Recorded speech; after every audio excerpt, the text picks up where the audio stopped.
Assalamualaikum warahmatullahi wabarakatuh. Perkenalkan, nama saya Muhammad Jaki, NPM 1921919052.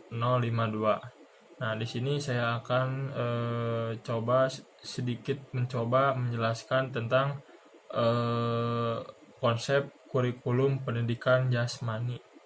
Nah, di dalam materi ini terdapat beberapa submateri yang lainnya. Yang pertama ada pengertian pendidikan jasmani. Nah, pendidikan jasmani ini adalah suatu proses pendidikan yang diperuntukkan untuk seseorang atau anggota masyarakat yang dilakukan secara sadar dan sistematik. Nah, pendidikan jasmani ini dilakukan melalui berbagai kegiatan jasmani untuk memperoleh pertumbuhan jasmani, kesehatan jasmani, kemampuan dan keterampilan, kecerdasan serta perkembangan watak dan kepribadian yang harmonis dalam rangka pembentukan manusia. Nah, pendidikan jasmani ini biasanya disebut dengan singkatan Penjas. Nah, adalah mata pelajaran untuk melatih kemampuan psikomotorik yang mulai diajarkan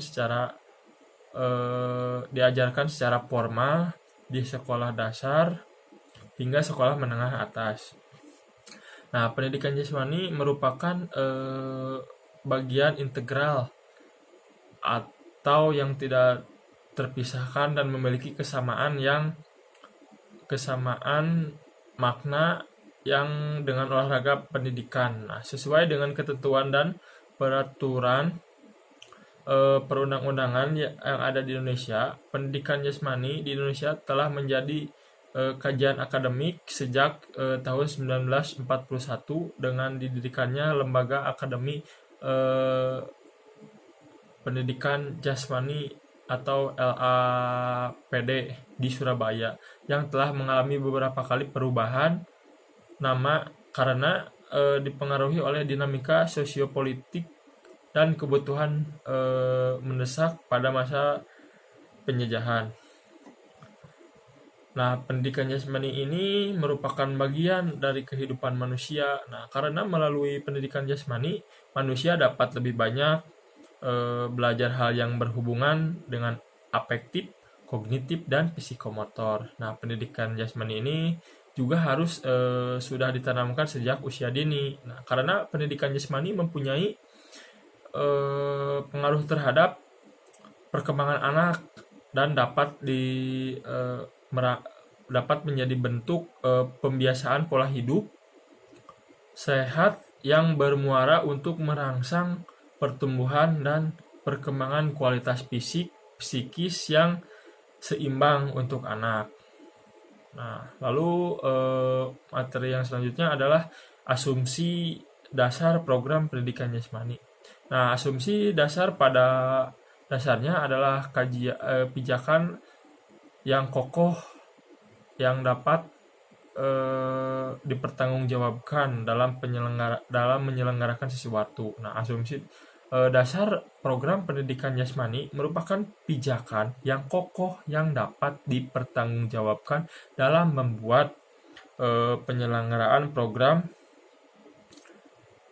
Penjas. Nah, 3 asumsi dasar program pendidikan jasmani ini meliputi yang pertama ada program pendidikan jasmani dan program olahraga mempunyai tujuan yang berbeda-beda.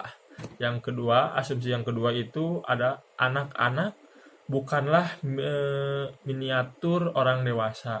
Nah, dan yang asumsi ketiga yaitu anak-anak yang kita ajar sekarang tidak untuk dewasa sekarang. Nah, lalu materi selanjutnya adalah karakteristik program pendidikan jasmani. Nah, sehubungan dengan anggapan dasar tersebut di atas, maka program dan penyelenggaraan program pendidikan jasmani hendaknya mencerminkan anggapan dasar terhadap anggapan dasar tersebut.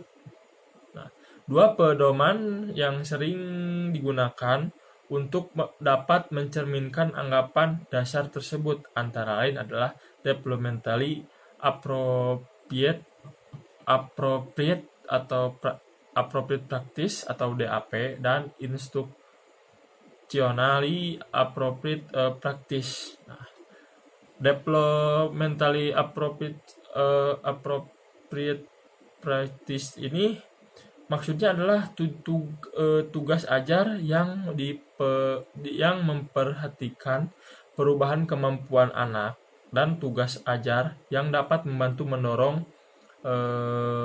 anak membantu mendorong perubahan tersebut. Nah, jadi dengan demikian tugas ajar tersebut harus sesuai dengan tingkat perkembangan anak didik yang sedang belajar. Nah, tugas ajar yang sesuai ini harus mampu mengakomodasi setiap perubahan dan perbedaan karakteristik setiap individual serta mendorongnya ke arah perubahan yang lebih baik. Lalu instructionally appropriate practice atau EAP maksudnya adalah tugas ajar yang diberikan atau diketahui merupakan cara-cara pembelajaran yang paling baik.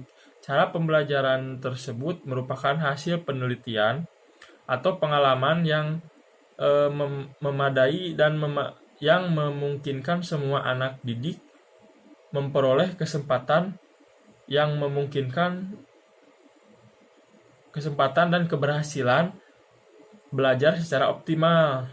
Lalu materi yang selanjutnya adalah ruang lingkup materi pendidikan jasmani. Ya. Menurut BNSP mengutarakan bahwa terdapat 7 hal yang termasuk ke dalam ruang lingkup mata pelajaran pendidikan jasmani, olahraga, dan kesehatan. Nah, berikut ruang lingkup penjas. Nah, yang pertama ada aktivitas pengembangan, yang kedua aktivitas senam, yang ketiga aktivitas air, yang keempat aktivitas permainan dan olahraga, yang kelima ada aktivitas ritmik, yang keenam ada kesehatan, dan yang ketujuh ada pendidikan luar sekolah. Nah, lalu materi yang selanjutnya, yang terakhir adalah isu kurikulum pendidikan jasmani. Nah, secara teoritis kita menyadari bahwa pembuatan dan pelaksanaan kurikulum pendidikan jasmani ini cenderung diarahkan dalam membantu anak didik untuk tumbuh dan berkembang sesuai dengan tujuan pendidikan. Nah, namun demikian harapan tersebut tidak selalu dapat dengan mudah terwujud. Nah, dalam pelaksanaannya seringkali terdapat proses-proses yang harus ditempuh dengan baik dan seksama. Nah, terus ada beberapa isu yang muncul dalam kurikulum pendidikan jasmani. Nah, yang pertama ada isu program, yang kedua ada isu proses pembelajaran, yang ketiga ada